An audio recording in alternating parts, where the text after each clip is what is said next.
Bago po tayo makumpisa, tayo pong lahat ay umuko at manalangin. Banal at mahabaging Amang Diyos na nagmamahal sa amin at nagligtas po sa amin mula sa walang hanggang kapahamakan patungo sa buhay na walang hanggang sa kaharian ng langit. Salamat po sa inyong pagbibigay sa amin ng itong panibagong araw upang magtipon-tipon po kami dito at makinig ng banal na salita ng Diyos at magkaroon ng banal na fellowship sa pangalan ng Panginoon. Samahan niyo po kami sa oras na ito at tulungan niyo po kami sa aming pakikinig at pag-aaral ng inyong banal na salita upang maunawaan po namin ang inyong maluwalhating kalooban at maisagawa po namin ang aming matutunan sa oras na ito sa aming pamumuhay na nalalabi sa buhay namin dito sa lupa.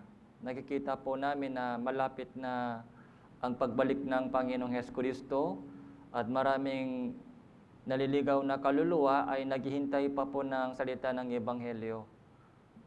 Gamitin niyo po ang bawat isa sa amin dito upang iparating po itong magandang balita sa mga mahal po namin sa buhay, upang lumago rin po kami sa aming pananampalataya at pagkakilala sa Panginoon. Sa oras na ito, sa iyo lamang po kami nagtitiwala at umaasa mula sa simula hanggang sa katapusan. Ito po yung aming panalangin sa pangalan ng Panginoon Hesukristo. Amen. So, long time no see.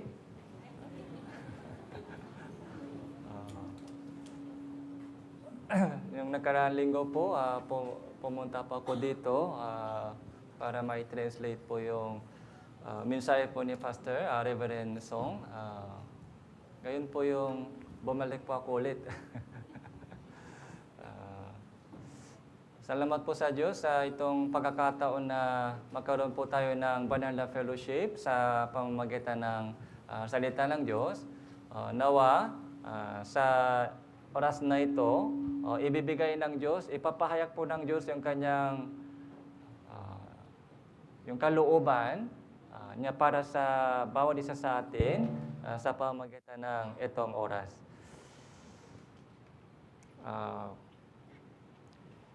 Yung buhay po ni Apostol, yung buhay po ni Hesukristo sa mundong ito, lalo po sa kanyang ministry, 3.5 years, ay napakahalagang meaning sa bawat isa sa atin. Yung buhay po niya, buhay po ng Panginoong Hesukristo sa lupang ito ay isang magandang halimbawa po sa atin bilang isang Kristiyano. Kaya kung gusto po natin malaman kung ano ang tamang pamumuhay ng Kristiyano, ano ang dapat natin gawin bilang isang taong ligtas, kailangan po natin pag-aralan mabuti yung buhay po ni Hesukristo. Mula nung nabautismuhan po siya hanggang mamatay at muling binuhay siya sa mga patay. Yung kanyang kamatayan at muling pagkabuhay ay isang perfectong example, halimbawa po sa ating Christian living. And habang nandito po si Jesus sa mundong ito, ano pa po yung mahalagang ministry po ni Jesus? Yung 12 disciple po ay tinawagan po ni Jesus, and na-train po niya yung 12 disciple, and isinugo po ni Jesus itong 12 para sa gawain ng Diyos. So, nalala po ba ninyo kung sino po itong 12? So, pwede po tayo mag-exam mamaya. 12 disciple, isulat.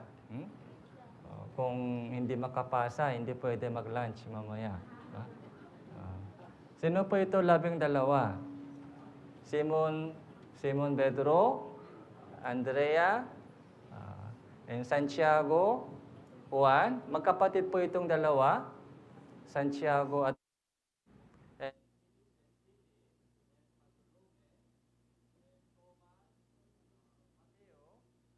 Hello? Thomas, Mateo. Meron din pong isa pang Santiago. Kaya dalawang Santiago sa 12. Kaya anak po ni Zebedeo at anak po ni Alphaeus. Dalawa pong Santiago. Kaya anak po ni Zebedeo ay tinatawag na James the Great. And anak po ni Alphaeo ay tinatawag natin James the Less. Okay. The same name. And Thaddeus, ito din po yung Judas. Yung Judas Thaddeus. Judas Thaddeus. Kaya meron din pong dalawang Judas sa 12. Yung Judas Thaddeo and Judas Iscariote. And Simon Canaanite. Simon Canaanite, yung sa huli ay Judas Iscariote. Dalawang Simon, dalawang Santiago, dalawang Judas. So patungkol kay Pedro sa Judas ay alam po natin yung kanilang storya. Kung ano po ang ano ang character ni Pedro, kung ano ang ginawa niya, kung paano po siya ginamit ng Diyos. Medyo kilala po natin yung kanyang storya, pati si Judas Iscariote. So ngayon po, ipapakilala ko po sa inyo yung patungkol sa apat na disciple. Apat, yung Santiago, Juan, magkapatid, saka Mateo, and then Thomas. Okay? Itong apat na disciple po ay pag-isipan po natin ngayon. Dahil sa pamamagitan po ng itong apat na disciple, napakahalagang mensahe ibinigay ng Diyos sa atin. So yung una sa lahat, si Santiago, saka si Juan, anak po sila ni Zebedeo. Tingnan po natin. So Marcos chapter 3, verse 17 po. So Marcos chapter 3, verse 17.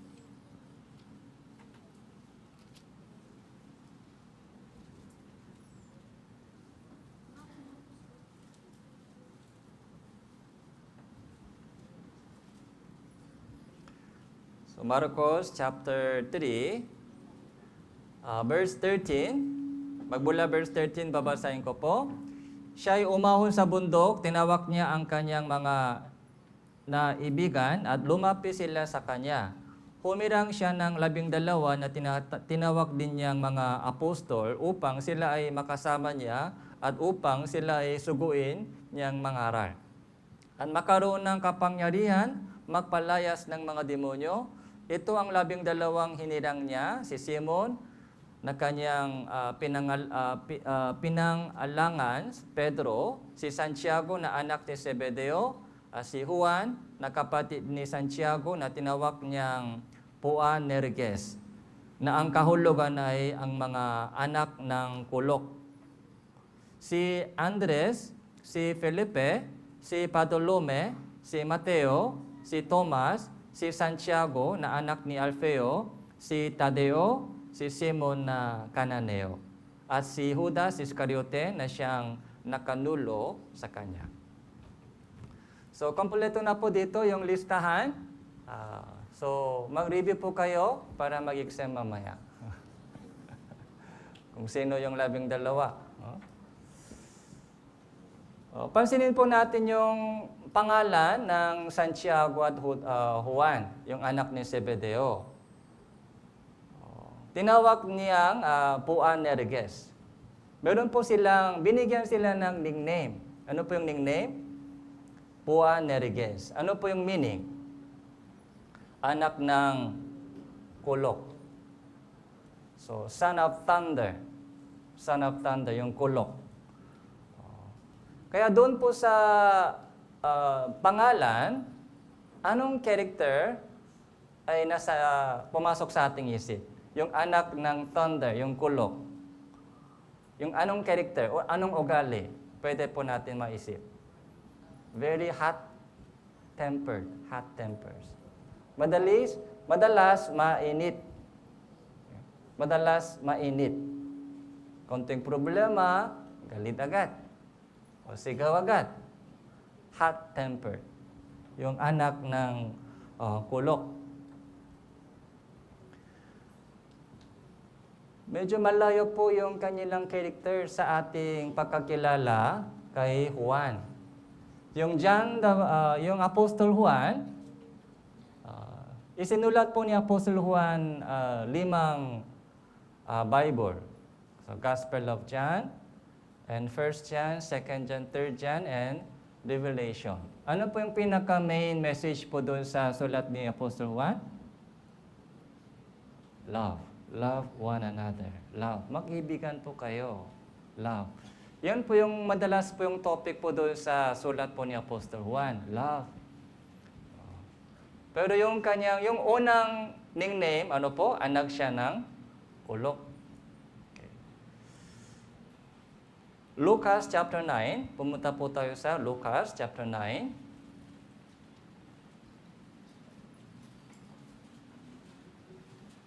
Verse 54.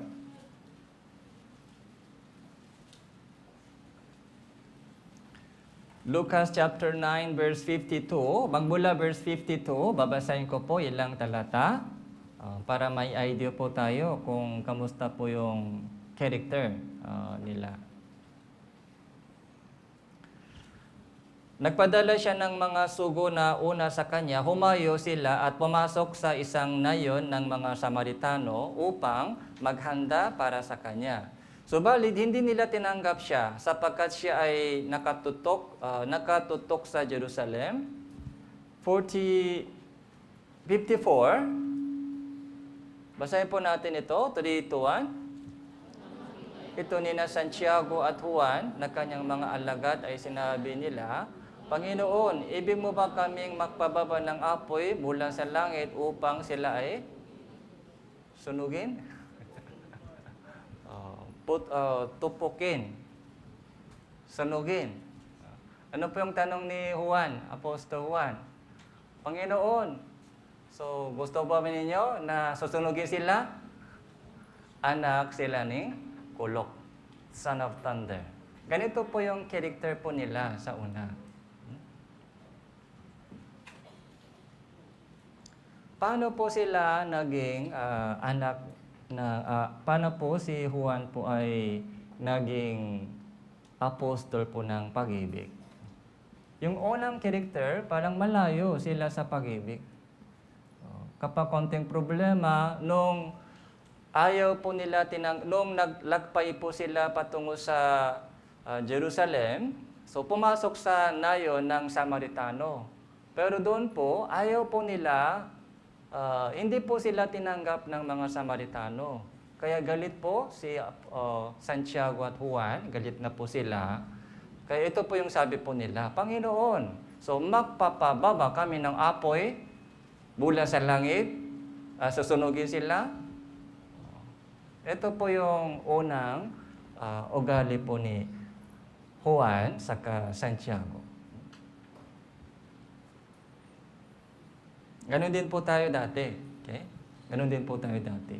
Yung mabilis maubos yung ating pagtsatsaga. So, mabilis maubos yung ating pagtitiis. Konting tiis, sasabog naman. Konting pagtsatsaga, kaya doon po, nakakaroon po ng maraming problema. Ganon din po. Ibig sabihin, yung 12 disciple, hindi po sila special na tao. Yung 12 disciple po ni Jesus ay katulad po natin. Karaniwang people po sila, karaniwang tao. Pinili po ng Diyos yung mga 12 disciple sa mga ordinaryong tao, hindi po sila special. Katulad po natin. Hot-tempered.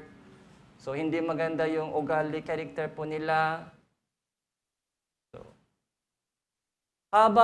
Pero habang dumadaan po sila sa training, narinig po nila yung salita ng Panginoon, narinig po nila yung mensahe po ng Panginoon, doon po, nagbago sila.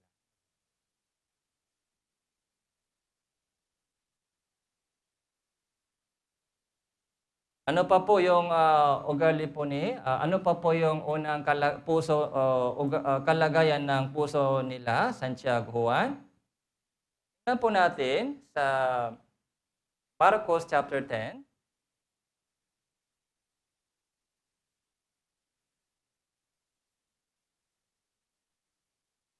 Marcos chapter 10, verse 35.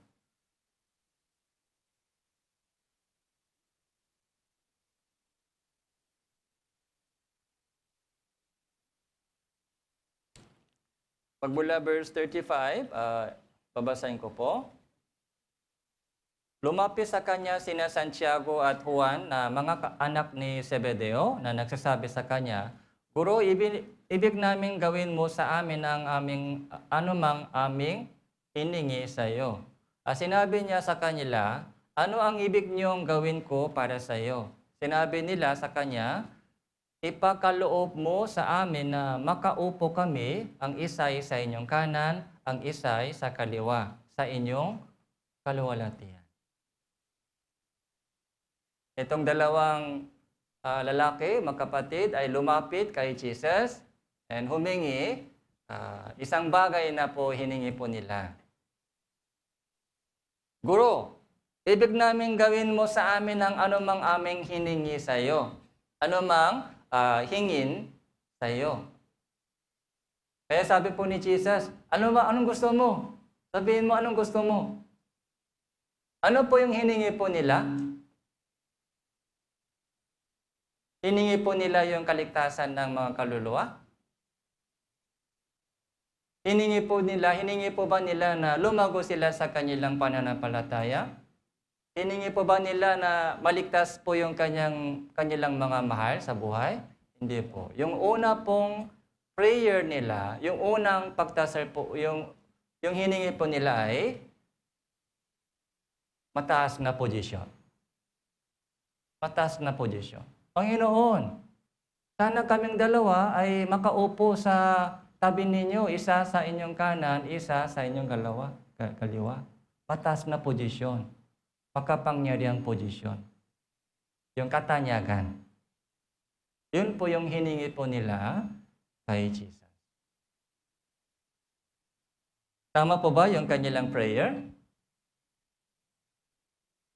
So, malayo po, yung kanilang prayer po ay malayo sa kalooban ng Diyos.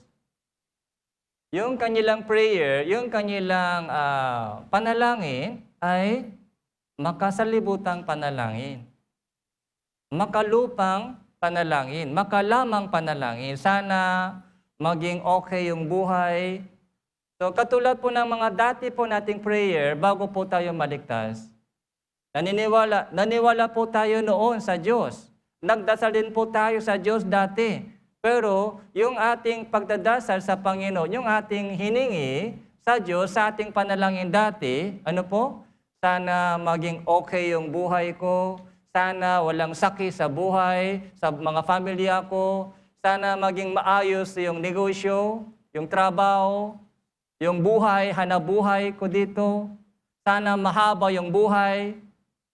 Sana mabigyan ako ng mataas na posisyon. Katulad po ng prayer po nila, dalawa. Ganon din po yung ating dating prayer. Panginoon, sana makaupo kami sa inyong kanan, sa inyong kaliwa. Kaya doon po, sinabi po ng Panginoon sa atin, verse 41, nang marinig ito ng 10, nagsimula silang magalit kina Santiago at Juan. Ano po ang nangyari? Okay? Yung 10, galit na galit sila. Hoy, kayong dalawa lang sa kanan kaliwa, saan kami maupo? Kung kayong dalawa lang mataas, saan po kami? Inggit, jealous, galit. Dito po, wala pong unity. Wala pong pakakaisa po nila. Dahil sa ganitong mga makamundong desire, hangarin, sana magbigyan ako ng pansin. Ayoko na mga ministry sa mga nakatagong ministry. na hindi nakikita ng iba. Mas gusto ko makita-kita ng iba. Mas gusto ko bigyan pansin ako. Doon po, masisira po yung unity sa church. Verse 43,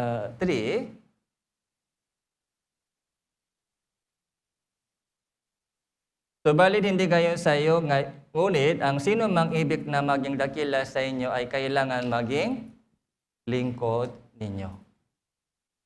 Sino mang nais na maging una ay kailangan maging alipin ng lahat. 45, verse 45, basahin po natin ng sabay-sabay. 3, 2, 1.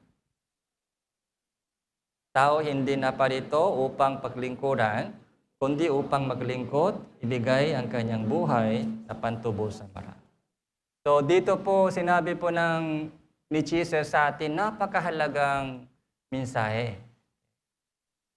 Nung nakita po ni Jesus yung maling puso ni Santiago sa Juan, hindi lamang po yung dalawang ito. Pati po yung 10 ay mali din po yung kanilang puso. Nainggit po sila. Sa totoo lang po, gusto rin po nila maupo doon sa kanan at kaliwa. Kaya galit po sila. Sabi ni Jesus dito, sino mang ibig maging dakila sa inyo ay kailangan maging lingkod. Sino mang maging gusto po ninyo maging una ay kailangan maging alipin. Huli. Maging huli ka. Maging lingkod ka. Maging alipin ka. Yun po yung paraan ng Diyos para maging dakila sa langit. Parang baliktad po ito. Baliktad.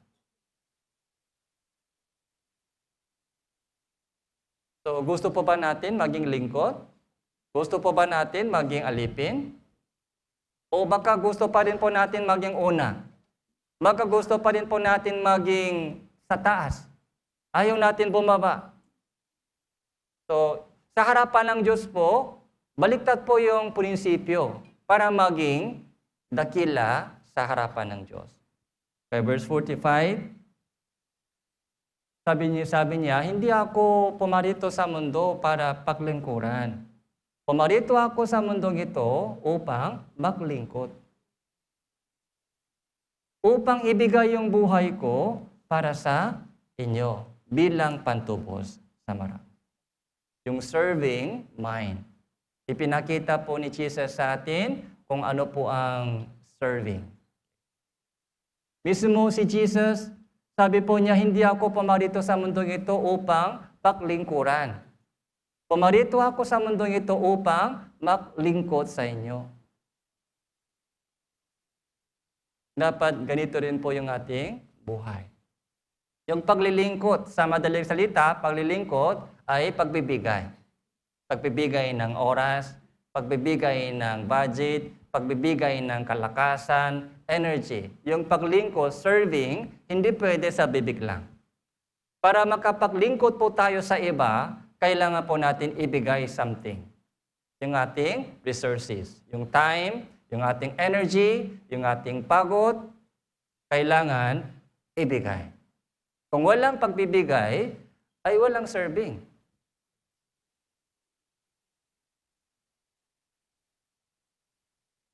Yung para sa serving sa church, yung mga nanay, nagluluto para sa mga kapatiran. So ano po yung ibinibigay po ng mga sisters? Yung kanilang oras, yung kanilang pagod, sacrifice, ibinibigay. Yun po yung serving.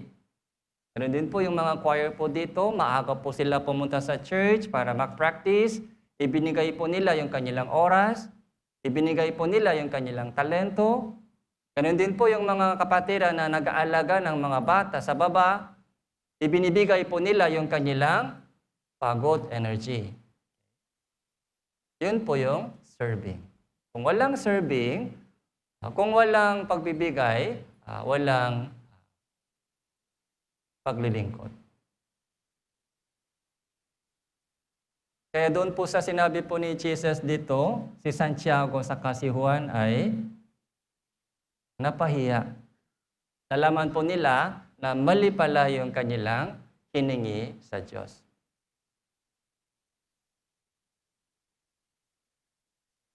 Sa itong dalawa po, si Santiago sa si Juan, sino po ba mas maunang namatay? Alam po ba natin?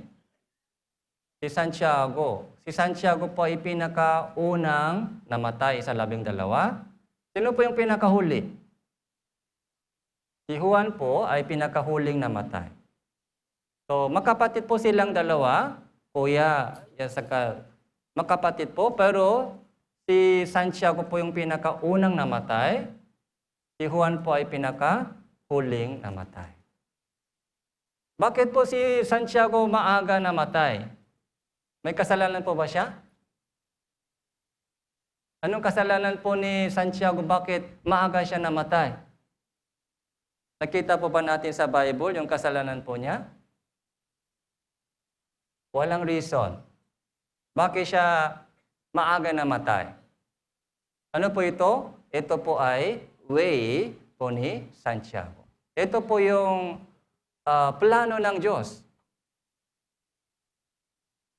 Acts chapter 12, pumunta po tayo sa Acts chapter 12.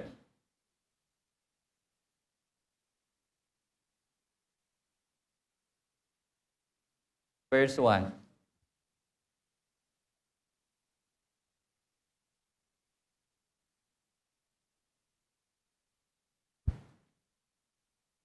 Acts chapter 12, verse 1, nang panahon yun, inilapit ni Herodes ang kanyang mga kamay upang pagmalupitan ang ilan sa mga kaanib ng iglesia. Pinatay niya sa pamamagitan ng tabak si Santiago na kapatid ni Juan. Nang makita niya na ito ay ikinasiya ng mga Hudyo, kanya naman isinunod na dakpin si Pedro. Ito ay ng panahon ng Pista ng Tinapay na walang pampahisa. So dito po na namatay po maaga si Santiago, yung kapatid ni Juan. Hindi dahil sa kasalanan po niya.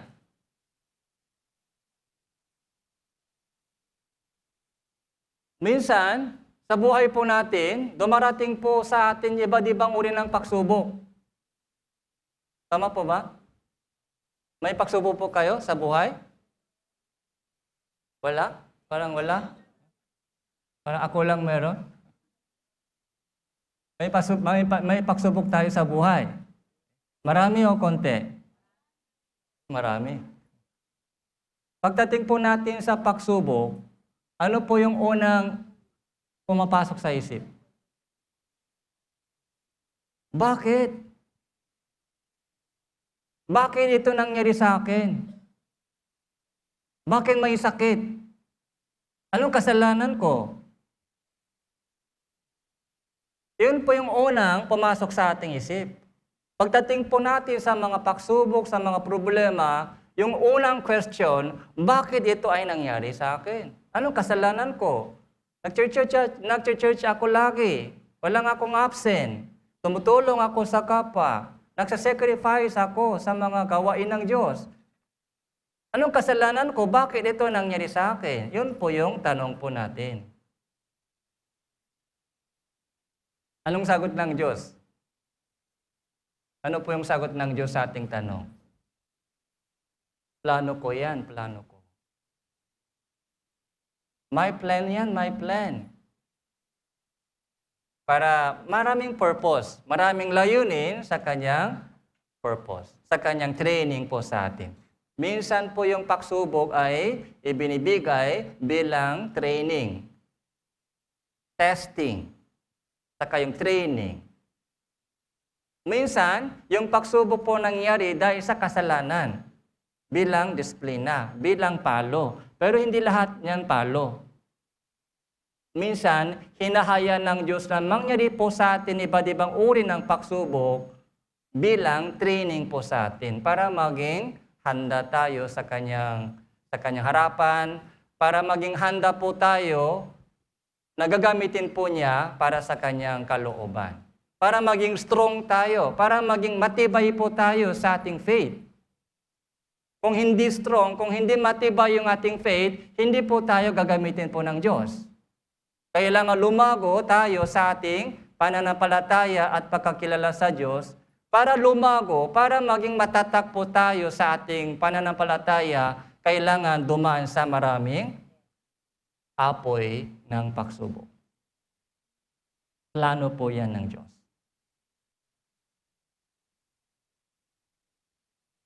Pumunta po tayo sa unang Pedro.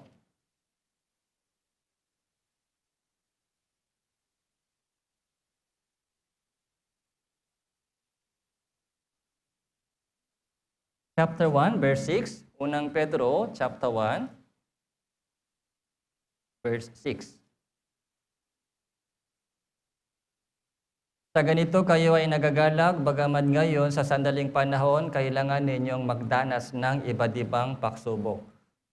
Upang ang kadalisayan ng inyong pananampalataya na mas mahalaga kaysa gintong nasisira, bagamat ito ay sinusubok sa pamamagitan ng apoy, mauwi sa kapurihan, kaluwalhatian at karangalan sa pagpapakita ni Hesu Kristo.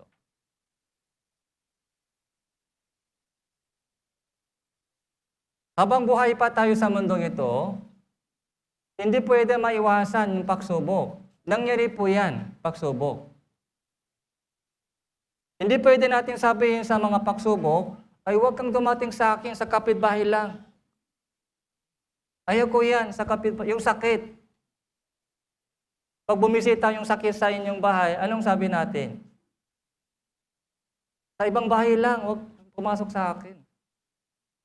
Huwag pumasok sa buhay ko yung mga disgrasya, yung mga sakit, yung mga iba't ibang uri ng problema. Dahil nahirapan po tayo doon. May experience. Pero ito po anong sabi dito, magalak kayo, magalak pagdating sa pagsubok. Dahil doon ka lumalago sa pananampalataya, doon ka maging dalisay. Habang dumadaan ka sa pagsubok, doon magiging pure ka. Pure. Yung mga dumi ng salibutan ay nawawala doon sa pagsubok. Para maging pure gold, dalisay na ginto, kailangan dumaan sa pagsubok. Kaya pagdating sa pagsubok, ano po yung kailangan po natin gawin? Welcome. Mag-pray po tayo doon. Sa halip ng iyak, mag-pray muna, and then maghanap ng purpose ng Diyos, pagsubok. Ano ang gusto ng Diyos ibibigay sa akin? Ano ang ibibigay ng Diyos sa akin sa pamagitan ng itong pagsubok? Kung iyak ka lang doon sa pagsubok, kung umiiyak lang, kung nalulungkot ka lang sa pagsubok, ay walang pakinabang ng pagsubok. May purpose po sa lahat ng pagsubok. Welcome po natin, pagsubok. Hindi pwede tanggihan. Si Santiago po ay maagang kinuha ng Diyos. At the same chapter, si Pedro, Apostol Pedro ay tinulungan ng Diyos para makalabas. Kinuha po, inilabas po ng Diyos si Pedro, the same chapter. Si Santiago ay hinahaya ng Diyos na mamatay siya. Pero si Pedro po ay inilabas po ng Diyos sa kulungan. Ito po yung plano ng Diyos. Iba-iba yung way na inihanda ng Diyos para sa atin. Pag po tayo tumingin sa mga buhay ng iba, ay mainggit ako sa kanya. Parang okay lang, lahat ay maayos yung buhay niya. Bakit ganito yung buhay ko? Huwag po natin compare. Huwag po natin compare yung buhay po natin sa ibang mga kapatiran. Sana maging ganyan ako. Yung anak ko, anak nila. Yung asawa ko, asawa nila. Yung sitwasyon ko, yung health ko, yung mga kalusugan ko, kalusugan ng iba. Bakit may high blood ako? Bakit may diabetes ako?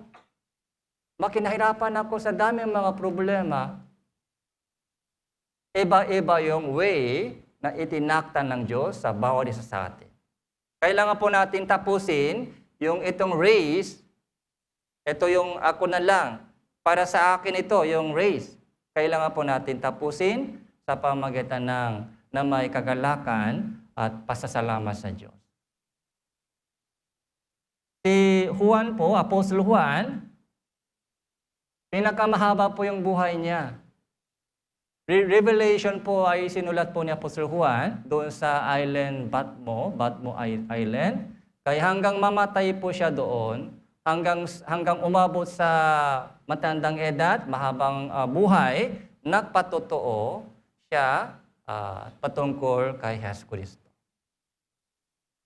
Iba-iba yung buhay.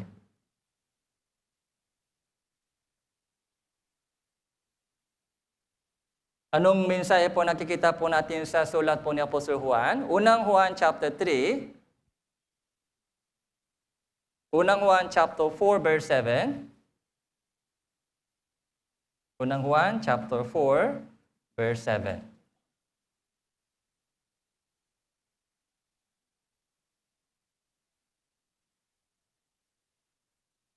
Mga minamahal, mag-ibigan tayo sa isa't isa sapagkat ang pag-ibig na ay sa Diyos at ang bawat umiibig ay ipinanganak ng Diyos ay nakakakilala sa Diyos. Si Apostol Juan, dati, ano po yung nickname niya? Anak ng Ulok, son of thunder.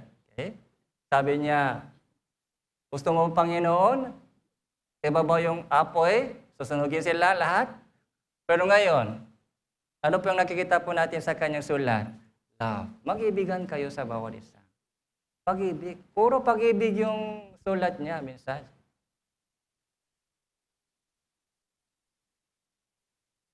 Verse 9, dito nahayag ang pag-ibig ng Diyos sa atin sapagkat sinugo ng Diyos ang kanyang buktong na anak sa salibutan upang tayo mabuhay sa pamagitan niya.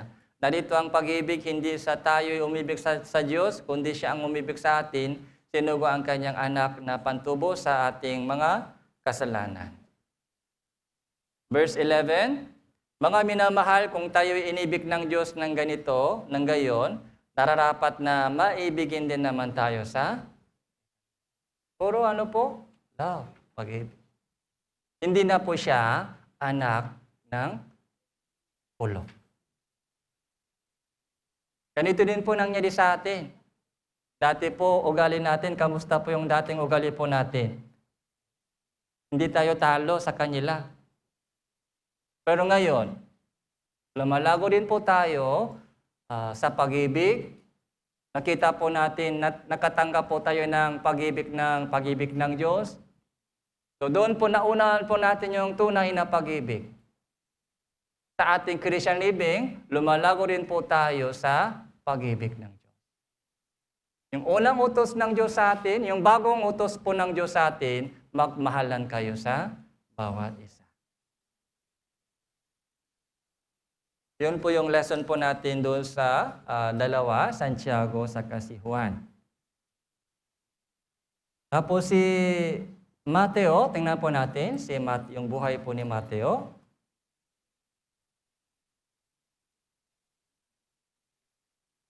Mateo,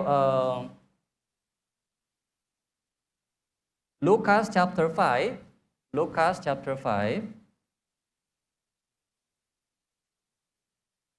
verse 31.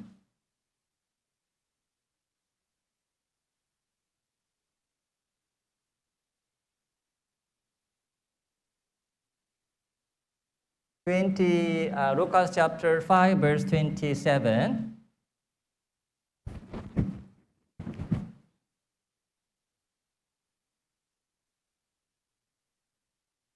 Pagkatapos nito, umalis si Jesus at nakita ang isang maniningin ng buwis, ng pangalan ay Levi, na nakaupo sa tanggapan ng buwis. Sinabi niya sa kanya, sumunod ka sa akin. Iniwan niyang lahat, tumayo at sumunod sa kanya. Ipinaghanda siya ni Levi ng isang malaking piging sa kanyang bahay, napakaraming maniningin ng buwis at iba na nakaupong kasalo nila. Nagbulong-bulungan mga Pariseo ang kanilang mga eskriba laban sa mga alagad na sinasabi, bakit kayo kumakain o umiinom na kasalo ng mga maniningin ng buwis at mga makasalanan? Tumago si Jesus sa kanila, ang malulusog ay hindi nangailangan ng manggagamot, kundi ang mga may sakit.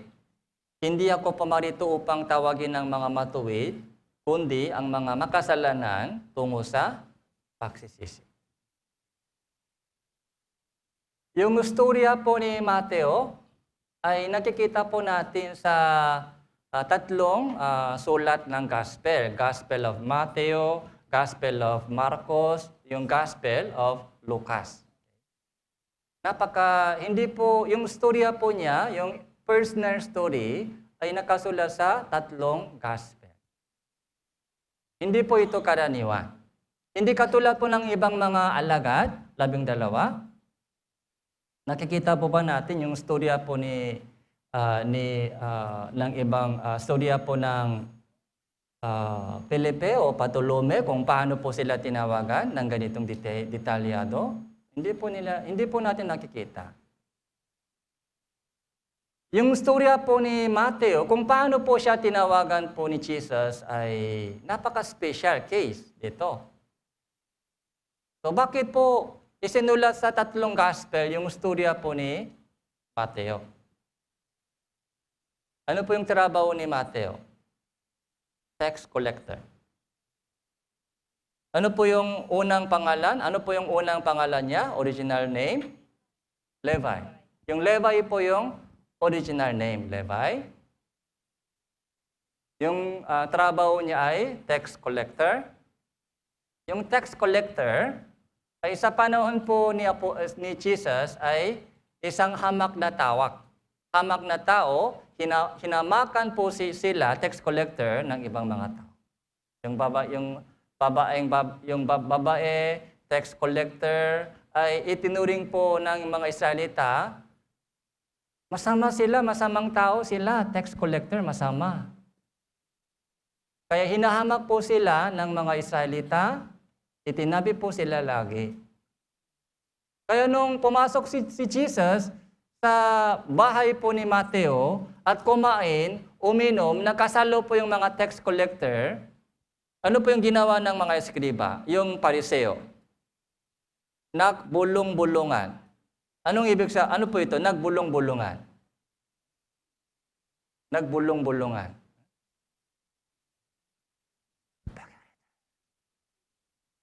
Bakit ganito si Jesus? Mga chismis. Chismis. Bakit ganito yung guro mo? Nagbulong-bulungan. Bakit kayo kumakain, umiinom na kasalo ng mga tax collector? Makasalanan sila, sinner. Masamang tao sila. Masamang tao.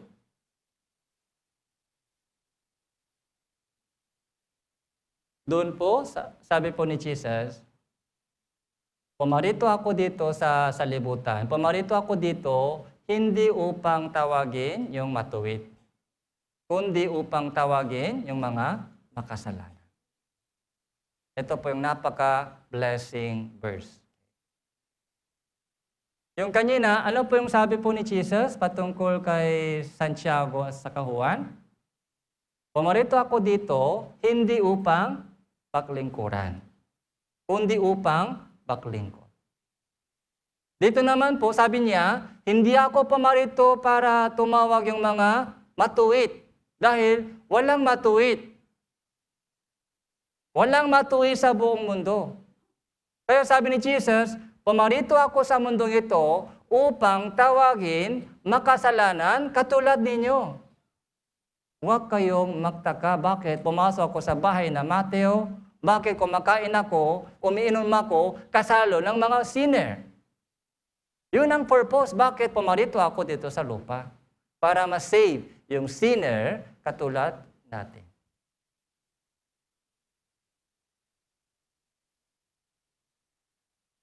Kaya ito rin po, di ba, madalas na narinig po natin sa Bible seminar, sa gospel session.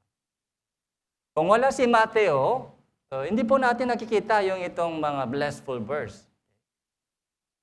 Magpasalamat po tayo kay Mateo.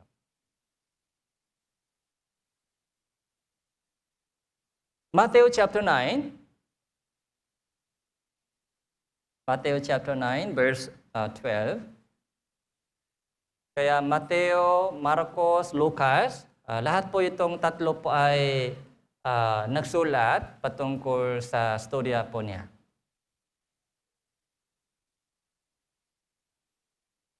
Verse 10,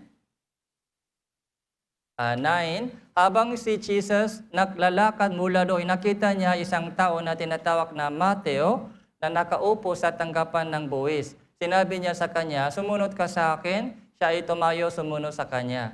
Habang nakaupo siya sa may hapak kainan sa bahay, dumating ang maraming maniningin ng buwis, mga makasalanan, umupo kasalo ni Jesus at ang ng kanyang mga alagad. Verse 11, nang nakita ito ng Bariseo, sinabi nila sa kanyang mga alagad, bakit nakikisalo ang inyong guro sa mga maniningin ng buwis, ang mga makasalanan? Unit nang marinig niya ito ay sinabi niya, ang mga walang sakit hindi nangailangan ng manggagamot, kundi ang mga may sakit. Kaya't humayo kayo, pag-alalan ninyo kung ano ang kahulugan nito habang ako ay ibig ko. Hindi handok. Habang ang ibig ko, hindi handok. Sapagkat hindi ako pumarito upang tawagin ng mga matuwid, kundi ang mga makasalanan. The same story, di ba? The same story. Ano lang po iba dito? Name. Anong name ginamit dito? Mateo. Lucas saka Marcos, anong name ginamit doon? Levi. Itong Mateo po ay bagong name. Ano po yung meaning? Alam niyo po ba anong meaning ng Mateo? Alam po ba dito, Mateo? Yung meaning po ng Mateo ay regalo ng Diyos. Regalo ng Diyos. Sino pong nagsulat ng itong Book of Matthew? Sino pong nagsulat? Matthew. Okay? Si Matthew po ay nagsulat ng itong Mateo. Anong pangalan ginamit niya? Levi? Hindi po ginamit niya yung dati niyang pangalan, yung bagong name. So, regalo ng Diyos. Ako ay Mateo. Regalo ng Diyos, yun po yung ginamit ni Mateo. Ito po yung parang testimony po niya. Ako ay Mateo, regalo ng Diyos ako. Hindi na dating miserable sinner. Dati po miserable sinner. Tax collector, miserable sinner. Hinamak ng ibang tao. Hindi binibigyan pansin ng ibang tao. Pero ngayon, ako ay Mateo. Regalo ako ng Diyos. Mahalaga ako sa harapan ng Diyos. Hindi na miserable sinner. Katulad po natin, so dati po, miserable sinner po tayo dati, katulad po ni Mateo. Pero ngayon, isang panibagong buhay, nakatanggap din po tayo ng regalo ng Diyos. Ano po yung regalo ng Diyos tinanggap natin? Kaligtasan, salvation. And anak tayo ng Diyos. Hindi na po tayong miserable sinner. Dati po yan, miserable sinner. Pero ngayon, ano po yung bagong pangalan po natin? Mateo. Regalo ako ng Diyos. Mahalaga ako sa harapan ng Diyos. Yun po yung panibagong buhay po natin.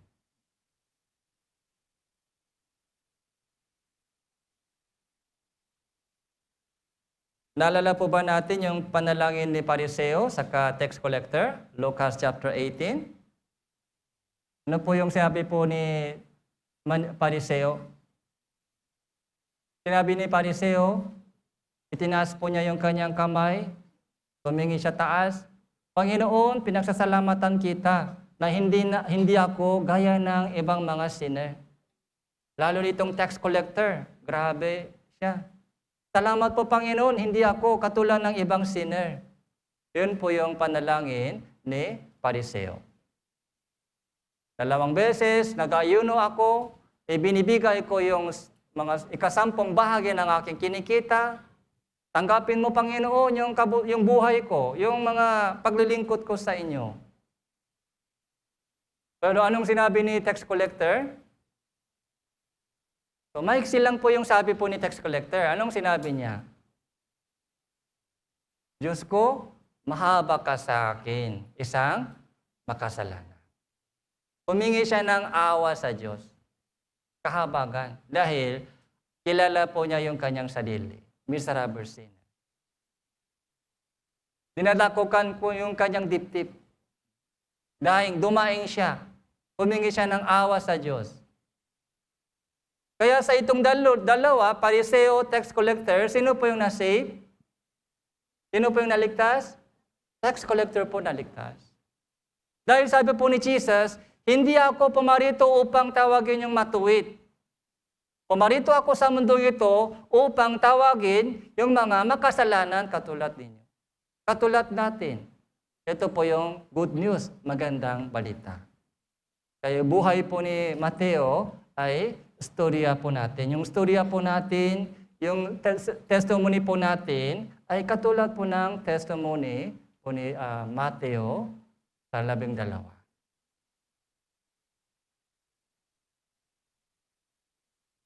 Lucas chapter 19 po. Lucas chapter 19. Verse 10.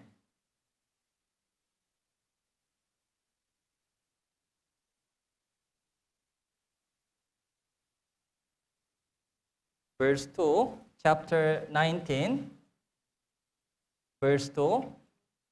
Doon may isang lalaki na ang pangalan Sakeo. Siya ay isang punong maniningil ng buwis at mayaman.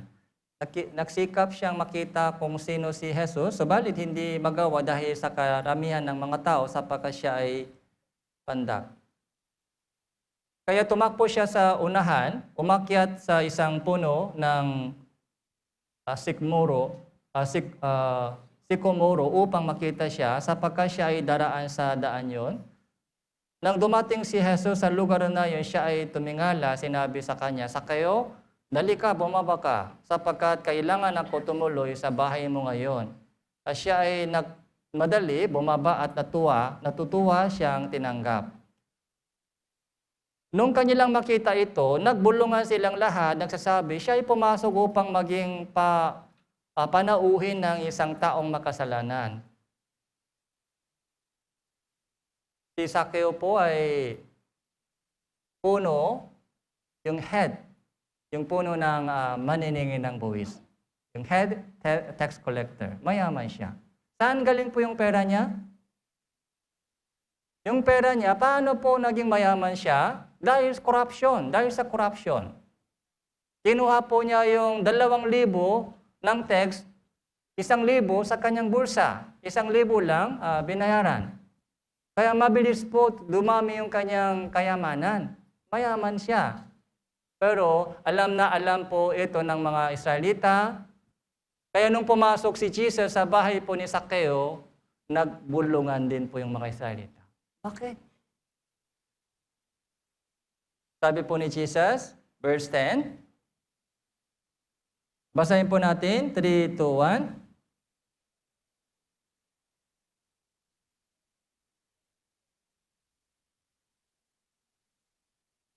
Anak ng tao, si Jesus, dumating upang hanapin at iligtas ang nawala. Sinner. Upang hanapin yung sinner. Upang iligtas yung mga sinner, yung nawala. Ito po ay magandang balita. Kaya yung buhay po ni Mateo, yung storya po ni Mateo po ay storya po natin. Nung mula sa miserable sinner, tinawagan po siya ni Jesus at naligtas. Mula noon, si Mateo po ay hindi na miserable sinner. Bilang isang regalo ng Diyos, anak ng Diyos, naglingkod po siya sa Panginoon hanggang mamatay siya. Makaiba po yung dalawang buhay. yung dati niyang buhay bilang isang tax collector. Pero yung pangalawang buhay, panibagong buhay, bilang isang anak ng Diyos, regalo ng Diyos.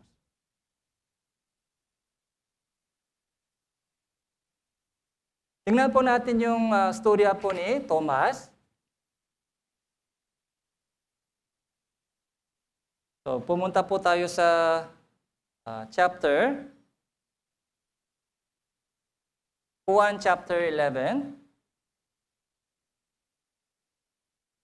1, chapter 11 po.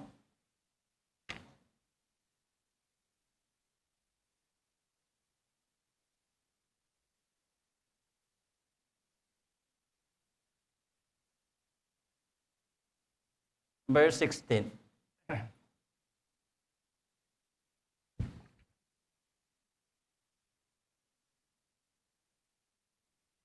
Verse 8 po, verse 8.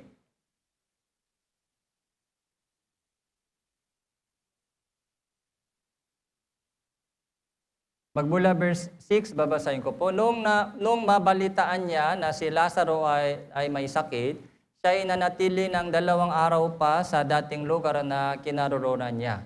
Pagkatapos nito, ay sinabi niya sa mga alagad, pumunta tayong muli sa Judea. Pagkatapos nito, sinabi niya sa mga alagad, pumunta tayo muli sa Judea. Verse 8, sinabi sa kanya ng mga alagad, Rabi, ngayon, pinagsisikapan kang batuin ng mga Hudyo at muli kang pupunta doon. Para may idea po tayo patungkol kay Thomas, si Thomas po, ano po yung pagkakilala po natin kay Thomas? So marami siyang duda. Okay? Sabi po niya, kung hindi ko ilagay yung daliri ko sa butas ng kamay ni Jesus, hindi ako maniniwala. Yung kilala po natin kay Thomas ay very doubtful yung disciple. Parang matigas yung ulo, ayaw maniwala. Ganun po yung pagkakilala po natin kay Thomas. Parang isang alagad na matigas yung ulo. Maraming mga tanong, maraming duda, ayaw maniwala. Sana po ayusin po natin yung ating dating pagkakilala kay Thomas. Si Thomas po ay meron po siyang hangarin lagi na gustong sumama kay Jesus. Dito, sabi po ng mga alagad, Nung sinabi po ni Jesus, pumunta tayong muli sa Judea. Pumunta muli tayo sa Juda. Pero pinigilan po siya ng mga alagad. Anong reason? Bakit pinigilan po siya ng mga alagad? Panginoon, babatuin ka nila pag bumalik ka. Huwag po kayo pumasok ngayon. Kung ngayon bumalik ka sa Juda, babatuin ka muli. Delikado ngayon. Delikado. Hindi pwede. Yun po yung sabi po ng mga alagad. Verse 8, Rabbi, ngayon pinagsisikapan kang batuin ng mga Hudyo. Muli kang pupunta doon? Hindi pwede. Dito ka muna, dito ka. Delikado. Pero sabi po ni Thomas, tingnan po natin, verse 16 po.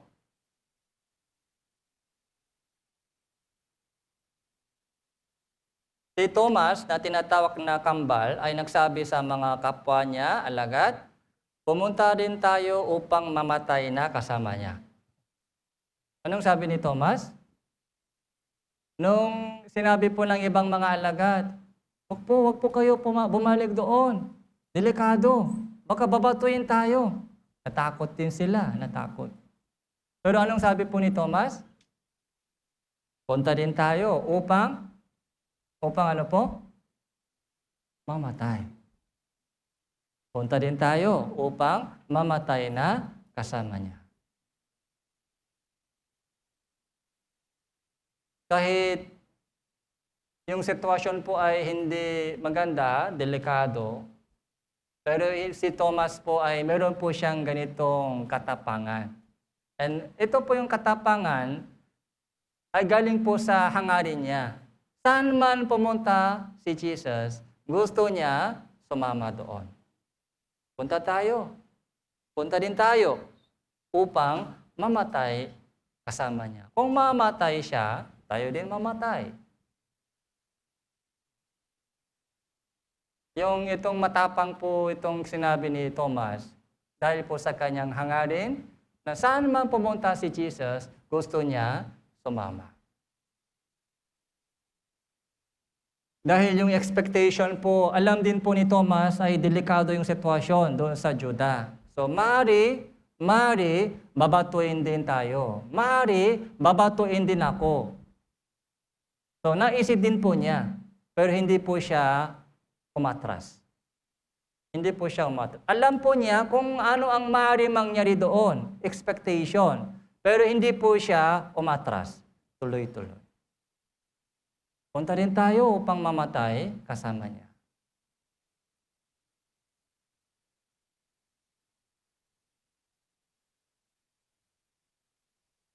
Sa Juan chapter 14, Juan chapter 14,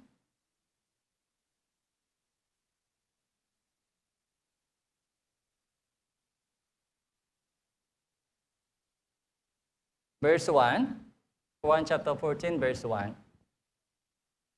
Huwag mabagabag ang inyong puso, sumampalataya kayo sa Diyos, sumampalataya din naman kayo sa akin. Sa bahay na aking ama ay maraming tahanan, kung hindi gayon, sasabihin ko ba sa inyo na ako ay paparoon upang ihanda ko ang lugar para sa iyo? Kung ako ay pumunta doon at maihanda ko ang isang lugar para sa inyo, ako ay babalik at ako ay kayo ay tatanggapin ko sa aking sarili upang kung saan ako naroon, kayo din ay naroroon. Nalalaman ninyo ang daan patungo sa lugar na aking pupuntahan. Verse 5, basahin po natin, 3, 2, 1.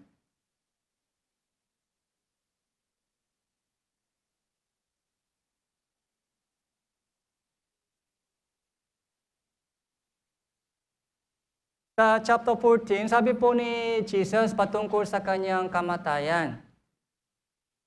Alis ako, alis.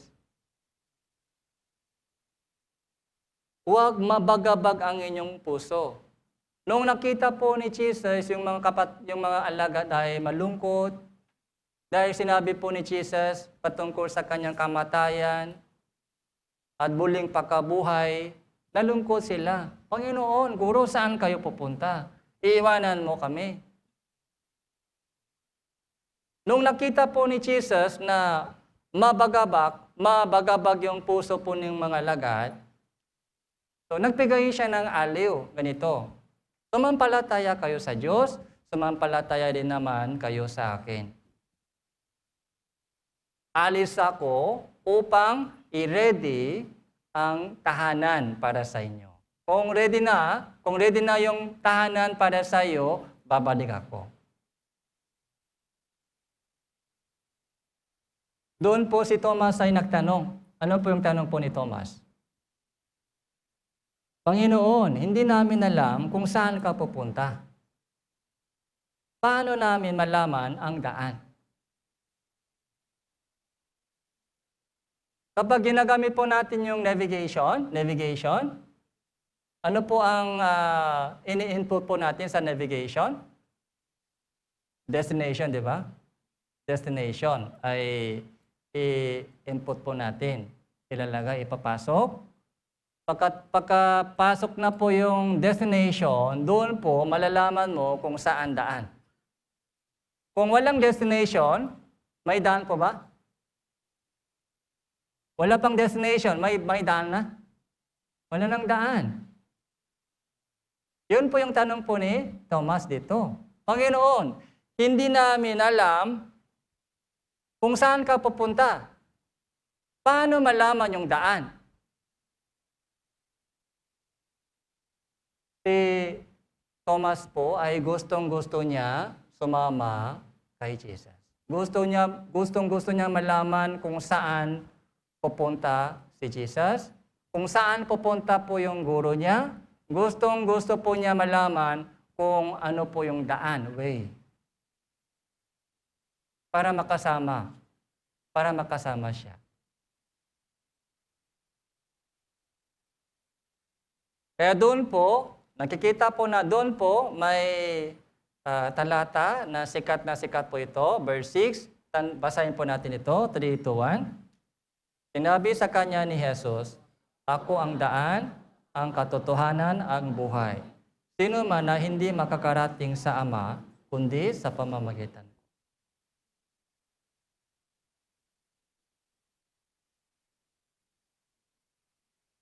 So, kilala po natin itong talata. Ako ang daan, ako ang katotohanan, ako ang buhay. I'm the way. Papunta saan? Papunta saan? Sa Ama.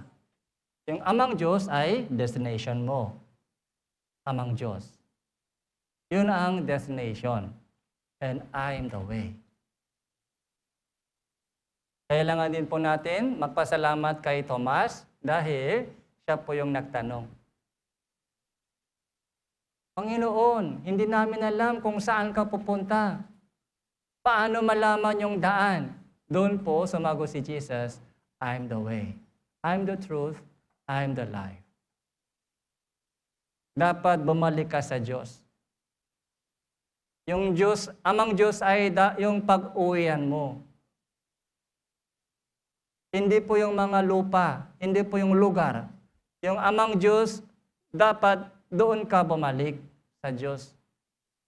Paano babalik tayo sa Diyos? Si Jesus po yung way. Kaya dahil po sa tanong po ni Thomas, dito rin po napapansin po natin yung hangarin po ni Thomas. Gusto po niyang malaman kung saan pupunta si Jesus. Gusto rin po niyang malaman kung paano makakapunta doon sa pupuntahan po ni Jesus. Kailangan din po natin ganitong tanong sa buhay. Isang kilalang storya po ni Thomas. Pumunta po tayo sa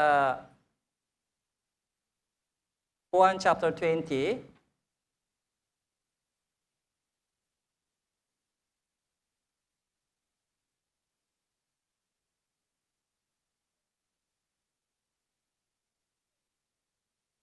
Verse 19 po. Juan chapter 20, verse 19.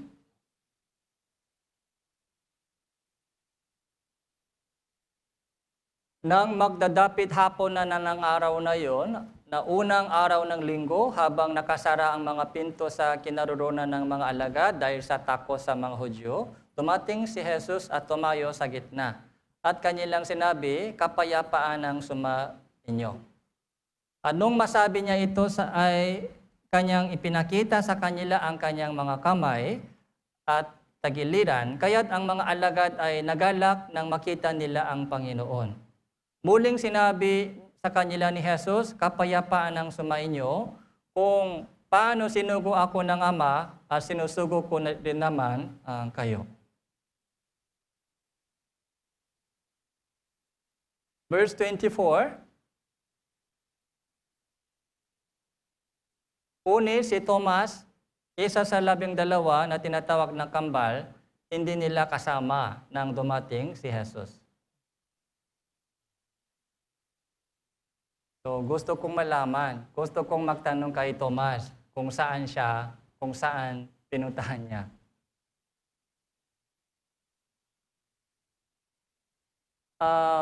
Nung binuhay muli si Jesus, nagpakita siya sa mga 12. 11. Nakasara na po yung pinto. Bakit nakasara? Dahil sa takot sa mga Hudyo. Baka kami rin ay papatayin nila. Kaya takot na takot po sila, kaya sinara po yung pinto doon sa kinaroroon po. na nila.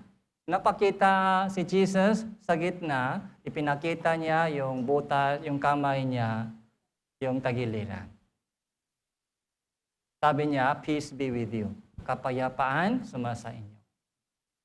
Pero si Thomas po ay hindi kasama doon, si Thomas. Kaya anong sinabi po ni Thomas? Verse 25, kaya sinabi sa kanya ng ibang mga alagad, nakita namin ang Panginoon. Uni sinabi niya sa kanila, malibang makita ko sa kanya mga kamay ang butas ng mga pako, mailagay ko ang aking daliri sa binutas ng mga pako, at mailagay ko ang aking kamay sa kanyang tagiliran, hindi ako maniniwala. Sa tingin niyo po, si Thomas, ayaw talaga niya maniwala? O gusto niya maniwala? Yung ebidensya lang, hinahanap niya. May willing po siyang maniwala. Pero hindi siya basta-basta maniniwala. So, doon po sa dati po niyang ginawa o nagtanong, meron po siyang laging hangarin na gustong sumama siya sa kung saan man pumunta si Jesus. Pero bigla namatay na.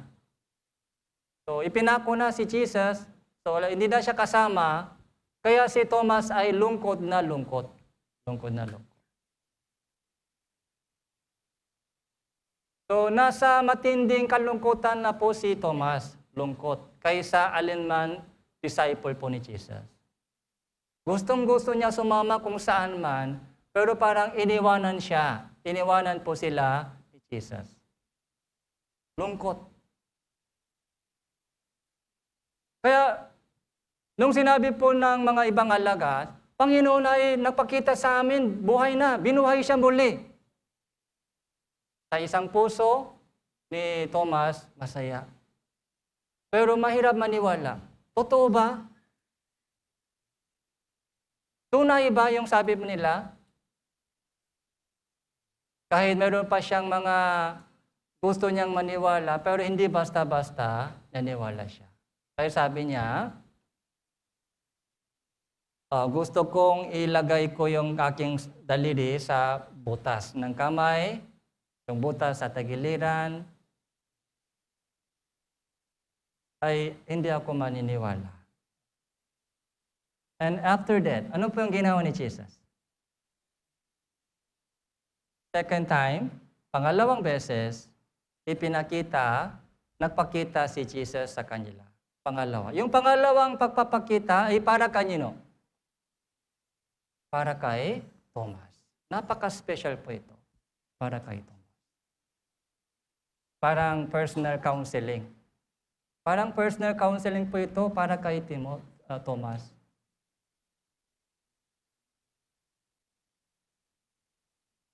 Verse 26, pagkaraan ng 8 araw, muling nasa loob ng bahay ay ang kanyang mga alagad, kasama nila si Thomas. Nakasara ang mga pinto, subalit pumasok si Jesus, tumayo sa gitna, sinabi, kapayapaan ang sumainyo. At sinabi niya kay Thomas, ilagay mo rito ang inyong daliri, tingnan mo ang aking mga kamay. Ilapit mo rito ang inyong kamay, ilagay mo sa aking tagiliran, huwag kang mag-alinlangan, kundi sumampalataya. Verse 28, basahin po natin. Tumago si Thomas, sinabi sa kanya, Panginoon ko, Diyos ko. So, agad po siya naniwala. Yung una po niyang tanong, unang tanong po ni Thomas, ay hindi dahil sa katigasan ng ulo. Hindi dahil sa katigasan ng puso. Mayroon po siyang hangarin lagi. Itong pangalawa, kaya nung nakita ko po, tuwing binabasa ko po itong mga storya po ni Thomas, napaka-special itong counseling. Para lang isang tao, si Jesus ay nagpakita ulit. Kung ako lang ay matigas yung ulo, bahala na. Ayaw niya maniwala. Ayaw niya makinig sa sinabi ng ibang alagad. Ayaw maniwala. Ay, bahala na siya. Ganun yung sasabihin ko siguro. Pero si Jesus ay nagpakita ulit. Dahil alam po niya yung puso ni Thomas. Alam ng Diyos yung puso ni Thomas. Gustong-gusto niya maniwala. And sabi po, yung sinabi po ni Thomas po dito, Panginoon ko, at anong sabi niya? Diyos ko. Ito po yung pinaka high level po ng confession. Kahit si Pedro, ano po yung sinabi po ni Pedro? Ikaw ang Kristo, ang anak ng Diyos na buhay. Yun po yung confession po ni Pedro. Pero yung sinabi po ni Thomas, napansin po ni Thomas, si Jesus ay ang Diyos. Diyos ko. Panginoon ko at Diyos ko. Kaya nung narinig po ito ng Panginoong Diyos, ay masaya din po siya. Tamang-tama yung sinabi mo. Mula noon, si Thomas, may duda pa siya. Hanggang mamatay po si Thomas, yung lahat po ng mga alagad, kahit iba-iba yung kanilang background, kahit iba-iba yung kanilang dating kalagayan, dating pamumuhay, pero mula nung naligtas po sila, hanggang mamatay, silang lahat po ay nagpatotoo ng salita ng Ebanghelyo at namatay po sila para sa Panginoon. Chapter 20, verse 29 po, verse 29.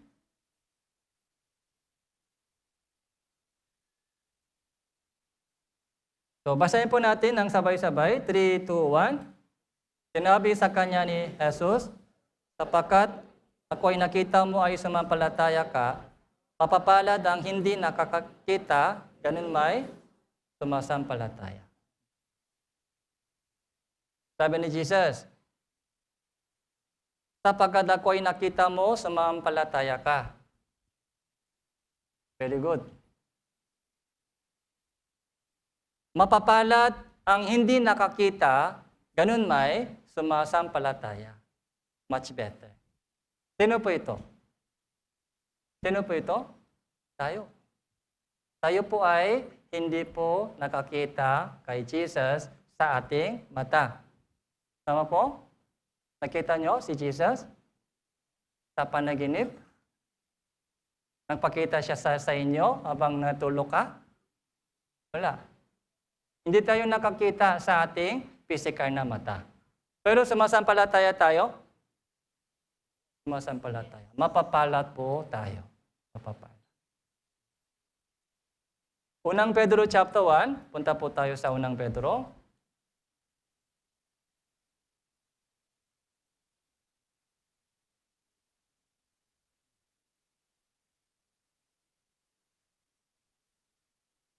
Unang Pedro chapter 1, verse 8 to 9.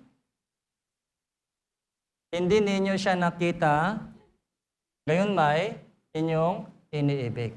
Bagamat ngayon hindi nyo siya nakikita, gayon may inyong sinasampalatayanan. At kayo ay nagagalak na may galak na hindi may paliwanag at puspos ng kalawalatian, na inyong tinanggap ang bunga ng inyong pananampalataya, ang kaligtasan ng inyong kaluluwa. Mapapalat po tayo. Dahil hindi po natin nakita si Jesus sa ating mata, pero sumasampalataya po tayo sa Kanya at iniibig po natin si Jesus sa ating puso. Nagmamahal po tayo.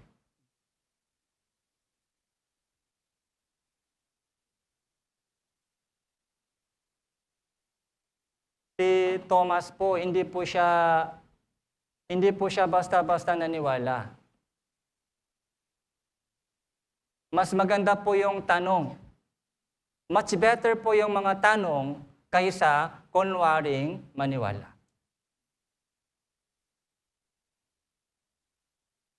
Si Thomas po, ay meron po siyang hangarin lagi na gustong sumama.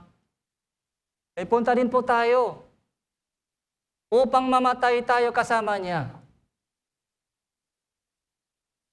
Yung tanong po niya, saan kayo pupunta? Hindi natin alam kung saan kayo pupunta. Paano malaman yung daan?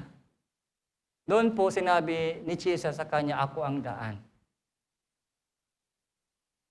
Pero nung namatay po si Jesus, parang biglang iniwanan po niya yung mga alagad. Nalungkot po sila, natakot, lungkot.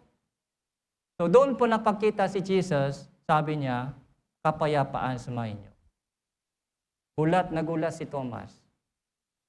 Gustong-gusto niya maniwala, pero hindi siya basta-basta naniwala.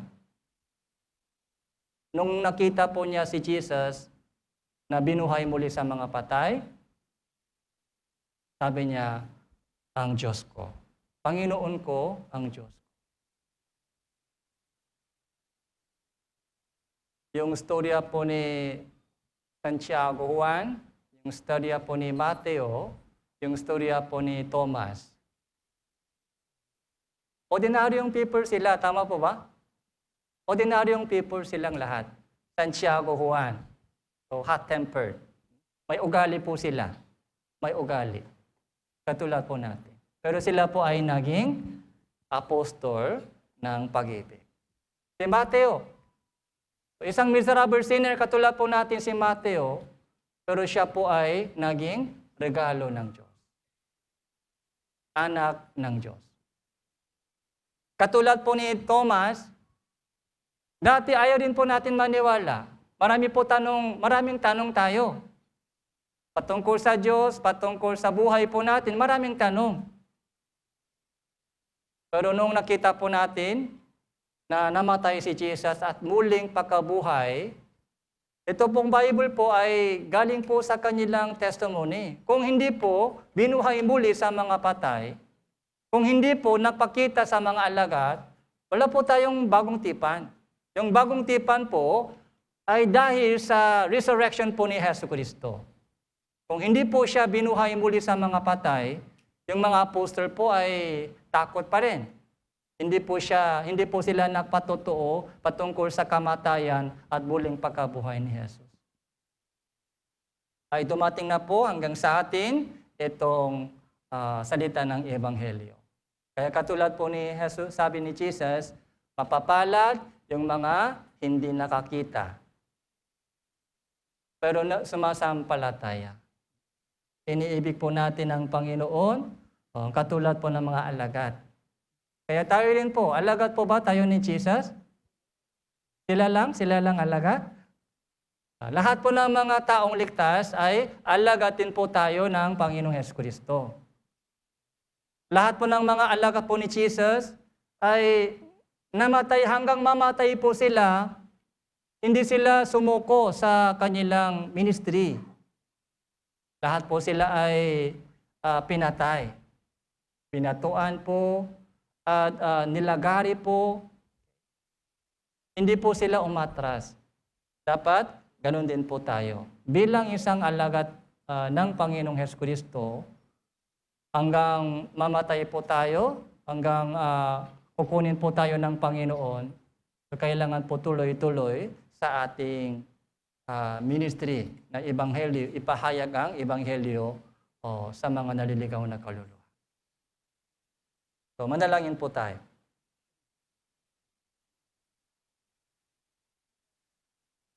Salamat po, Panginoon, sa inyong mensahe na ipinagkaloob niyo po sa amin. Nakita po namin kung paano tinawagan ng Panginoon yung mga alagad, kung paano po sila dumaan sa pagsubok, kung paano po sila ginamit ng Panginoon para sa inyong kaluwalhatian. Nawa ganun din po kami sa inyong harapan, lahat po ng mga kapatiran na yumuyuko sa inyong harapan sa oras na ito ay gagamitin po ng Panginoon para sa inyong dakilang kalooban. Gamitin niyo po ang lahat po nandito ngayon. Patulungan niyo din po kami sa lahat ng pagsubok at kahirapan at pagturusa na dumarating sa buhay po namin upang maging handa po kami sa inyong harapan. Yung buong buhay, natitirang buhay po namin sa mundong ito ay ipagtiwalaan po namin sa inyong mahabagin na makapangyarihan kamay. Ito po yung aming panalangin sa pangalan ng Panginoon Hesus Kristo. Amen.